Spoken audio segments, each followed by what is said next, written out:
Good morning, John. How are you? Good morning. Thank you for having me. I am glad to have you here because you put out a polls in one place this weekend. And whenever you put out a polls in one place, I want to direct people to political news, political items over at Substack. Tell people what you do when you do a polls in one place. Well, the idea is that there are, hundreds of polls every week, and what we try to do is find the 10 or 12 polls that we think are the most interesting or important, or both.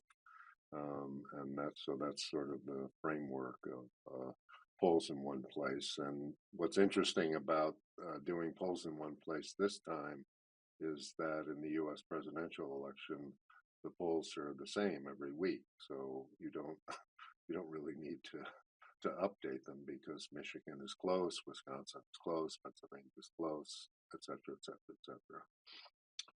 Now, John, you're a serious guy when you were on the decision desk for years. You know how polling can be right or wrong. I am not. I don't know statistics. I never took them. I just take them at face value. But I do wonder whether or not something Pew Research wrote about polling response bias is a real deal for you, because polling response bias, according to Pew, indicates that some segments of the population are in a hurry to talk to pollsters and other segments of the population are not.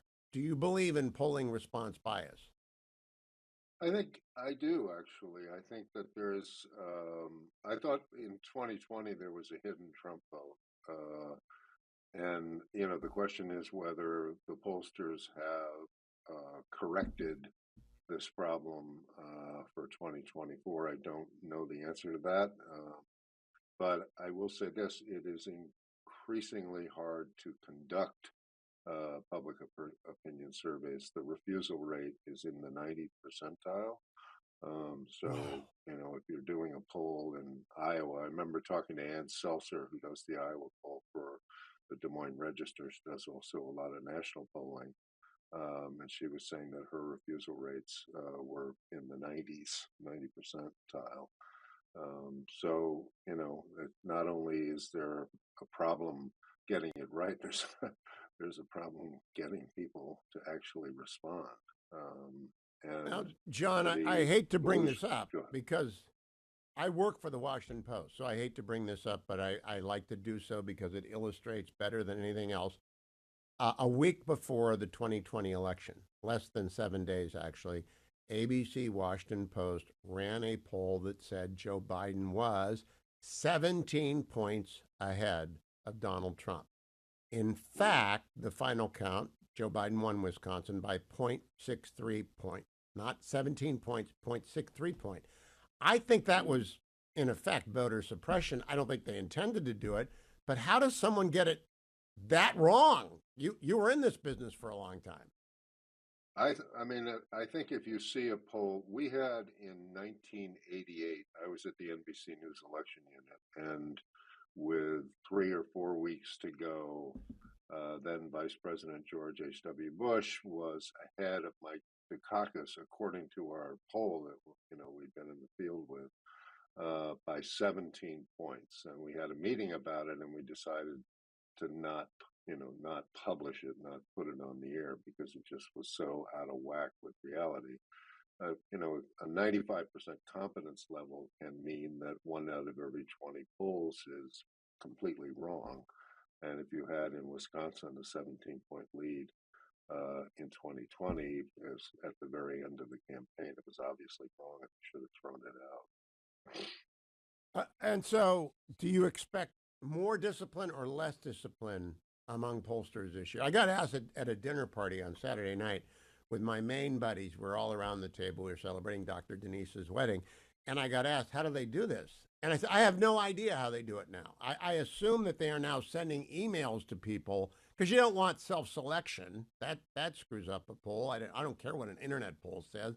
And if it's a 90% don't answer the phone rate, just actually, what do they do? I'm sympathetic to Uh, them. yeah, it's landline, mobile, and internet. And the best actually just don't do the screening. They do the interviews. They then get the demographics, and then they match the demographics to the Census Bureau data from the state or from the country. Um, so but it's inexact. I mean, one of the things that's interesting about the polls this time is that they all agree, which is, usually not the case. But every single poll at the national level, every single poll at the so-called battleground state level is within the margin of error. And that's what I want people to understand. It's a coin toss, and we don't know. Now, John, I'd like to move over to news items this morning. Every single day, people who follow me on X see one item from news items. They're usually between 12 and 15. John and his team, I don't know what time you get up, John. I get up at 4:45 latest, sometimes 4:30 in the morning to get ready. I don't know how early up you guys are up, but I'm getting drafts of news items early. And today you wrote about Leonard Leo. Now, I don't know Leonard. I've texted with him once. I'm not a member of the Federalist Society. I'm a member of no organized organization that has anything to do with politics for reasons having to do with the news business. But today you have a news item story that Leonard is going to spend, quote, $1 billion to crush liberal dominance across corporate America news. Can he? That's not enough money, is it? I don't know. The thing that made it newsworthy, and the reason I put it in news items today is I think that was the first interview that Mr. Leo has given in years, and he gave it to the Financial Times, which was equally interesting. But how much and how he proposes to do that, I don't really understand. I presume that he would choose 6 or 8 companies and go after them, but I don't know how that would work. $1 billion is not enough. And it's the dark money numbers impossible. I keep looking for news items, but I don't think we'll know until after the FEC gets its quarterly report in after the election. John, would you explain what news items is, where it came from? You've got the best subscriber list in the business. I mean, really the best people read news items. What is it? How do people find it? Well, you go to the easiest way to find both newsletters is to go to news-items.com.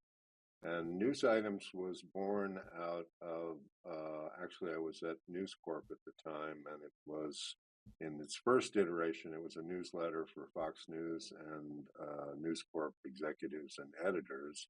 Then it was the Wall Street Journal's CEO Council's morning brief. And then I left News Corp and Fox and started it as an independent Substack newsletter. The basic idea is we cover 4 subject areas: world in disarray, advances in science and technology, financialization of everything, and politics, domestic and global. And we, generally speaking, not always, have 3 or 4 items from each category that we think are the most interesting or important that particular day, and out it goes.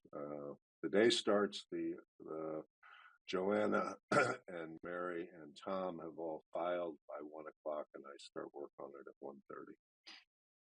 Yeah, that is so amazing. Now, John, I want to close this way. My older brother is PhD. He's Mycroft, as in Sherlock's older brother, only my other older brother is Sherlock. I'm just the dummy in the family, and I don't do science.